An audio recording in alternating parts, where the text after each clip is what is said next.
Saya bertanggungjawab yang bawa dia masuk ke Suria FM. Dia melafazkan itu di hadapan muka saya. Saya tergamam lah. Kalau nak berurusan pun antara Taizo bersama dengan top management. Efek bas. Taizo cakap macam tu, ini terima kasih atas penyanyian. Apa reaksi Lin masa tu? Saya sejujurnya saya agak terperanjat kerana pada 4 Januari sewaktu sesi pertemuan bersama pengerusi Star Media Radio Group bersama pihak HR, bersama saya selaku pengurus besar dan bersama JJ selaku pengurus program Suria, program dan konten Suria. Kita dah terangkanlah kepada dia bahawa dia harus rekod talksetnya dan macam Datuk cakap tadi lah. Dan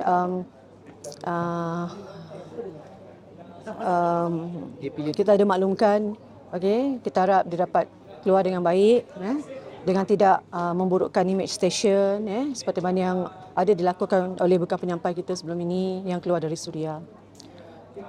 Dan macam yang Datuk mention juga tadi, off the record saya sebutkan, dia mengatakan yang dia profesional dan dia tidak akan melakukan itu. Jadi bila saya naik ke konti atas kapasiti saya bukan sebagai seorang DJ Lin, tetapi saya naik ke konti saya sebagai seorang pengurus besar Suria FM mewakili anak buah saya semua dan pengurusan tertinggi Star Media Radio Group. Saya nak ucapkan terima kasih je sebenarnya naik itu kan, sebab memandangkan itu adalah hari terakhir dia ke udara.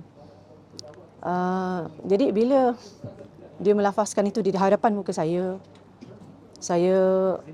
tergamam lah. Saya rasa bukan saya saja, semua yang di dalam konti juga tergamam. Tak sangka itu yang keluar dari mulut dia. Tapi saya nak buat apa kan? Saya tak boleh menghalang itu.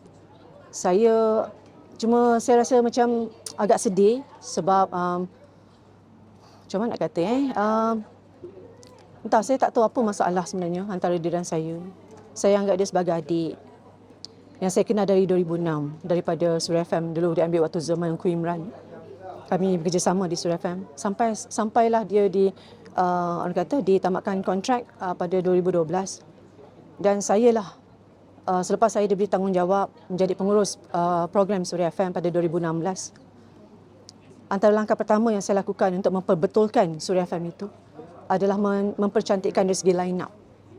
Line up, dari segi konten, dari segi lagu. Bercakap tentang line up, saya panggil dia datang ke Suria bersama Suraya dan seorang lagi penyampai yang sekarang ini dah tak ada dengan kita. Mereka bertiga datang serentak. Saya bawa jumpa top management kita. Lepas tu kita berbincang dan alhamdulillah rezekilah beliau dapat bekerja semula lah, kembali ke Suria FM selepas 2012 itu. Pada tahun 2016 saya bawa dia masuk ke Suria FM.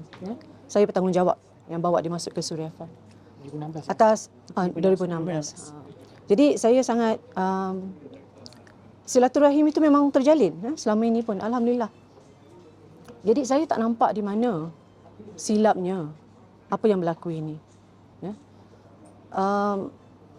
Saya bukan mengatakan orang tak berhak benci saya ke apa, tak. Tapi yang saya sayangkan adalah silaturahim lah. Lebih pada silaturahim antara kakak dan adik yang terbina. Antara yang bertebaran ketika ini adalah kononnya dijerit iri hati dengan kejayaan yang dicapai Taizo. Boleh komen sikit mengenai itu? Okey, bercakap pasal dengki lah atau iri hati. Okey.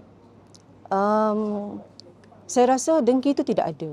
Kerana dalam menentukan senarai untuk orang kata untuk isu yang diketengahkan tentang orang kata barisan nama, yang itu bukan keputusan saya seorang, bukan saya yang buat keputusan itu.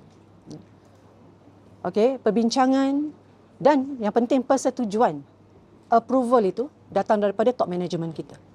Sebab ini stesen punya keputusan ni, nama-nama yang kita nak bagi dan sebagainya.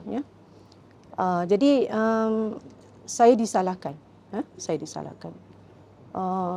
Sebenarnya kena tahu bahawa kita ada beberapa kriteria, beberapa faktor yang kita ambil kira dalam pada kita orang kata memilih siapa nama-nama yang perlu kita hantar. Dan selepas berakhirnya anugerah itu, saya sendiri yang mengarahkan anak-anak buah saya, tim Digital Suria, untuk blast di social media. Kerana kita bangga kerana produk Suria yang berjaya memenangi untuk kategori itu. Dan saya juga turut mengarahkan anak-anak buah saya di Suria FM untuk menganjurkan sesi makan-makan. Kita buat kejutan untuk dia. Yang itu buktinya ada di Yang itu buktinya ada di platform social media saya. So dakwaan DJ Lin iri hati, tak puas Tak wujud sama sekali. Anda kalau masuk ke video itu, beberapa hari selepas kemenangan dia, kita anjurkan makan-makan dan sebagainya. Kita buat kejutan. Saya juga ada berucap untuk secara rasmi mengucap kata. Masa Syuib semua ada lagi. Dan post pun, post di social media, saya post di feed sampai sekarang.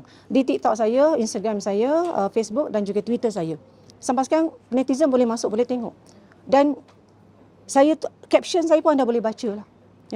Dan dia juga ada reply pada caption saya itu. Okey, so soalan seterusnya. Kali ni ada plan tak nak buat pertemuan empat mata dengan Taizo? Saya kira untuk masa sekarang, kalau nak berurusan pun antara Taizo bersama dengan top management lah. Okey.